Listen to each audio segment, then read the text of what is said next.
റസൂലിന്റെ ഏറ്റവും വലിയൊരു കൊതിയായിരുന്നു കഅബയുടെ താക്കോല് കുറച്ചു നേരം കയ്യിൽ പിടിക്കാന്ന് തൊടാൻ വേണ്ടിയിട്ട്.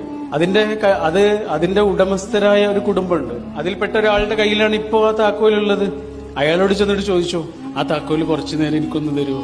ഉസ്മാൻ, കുറച്ചു നേരം ഞാനൊന്ന് പിടിക്കട്ടെ. അത് ഇല്ല മുഹമ്മദ്, അതിനുള്ള യോഗ്യത നിനക്കില്ലടാ, തരൂല.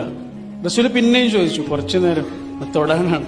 അള്ളാഹുവിന്റെ ഭവനമാണ്, ആദി പ്രവാചകന്മാർ കടന്നുപോയ പാതകള്, അവർ പണിത വീട്, അതിന്റെ താക്കോലല്ലേ, കുറച്ചു നേരം ഞാനൊന്ന് പിടിക്കട്ടെ.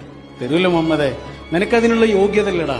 ആടുമേച്ച് നടന്ന ഒരുത്തൻ, ഇടയബാലനായി കടന്നുപോയ ഒരുത്തൻ ഇപ്പൊ എന്റെ അടുത്ത് വന്നിട്ട് താക്കോല് ചോദിക്കുക, തരൂല.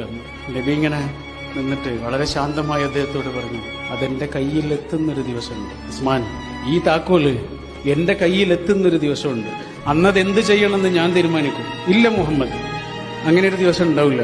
അങ്ങനെ ഒരു ദിവസം എങ്ങാനും ഉണ്ടായാൽ അത് അറേബ്യയുടെയും ഖുറൈശികളുടെയും അവസാനമായിരിക്കും.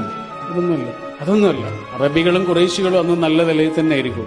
പക്ഷെ താക്കോൽ എന്റെ കയ്യിലെത്തും. മക്ക വിജയത്തിന്റെ ദിവസം ആ നാടിന്റെ ഭരണം മുഴുവനും പ്രവാചക തിരുമേനിയുടെ കയ്യിലാ. പറഞ്ഞ താക്കോലല്ലേ, ആ താക്കോൽ ആ കയ്യിലുണ്ട്.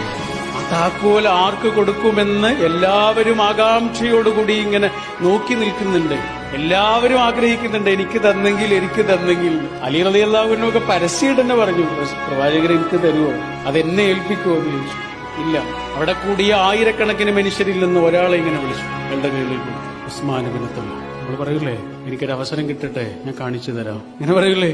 റസൂൽ പഠിപ്പിക്കുകയാണ്, ഒരവസരം കിട്ടുന്നത് വരെ കാത്തിരിക്കണം. Download ShareChat.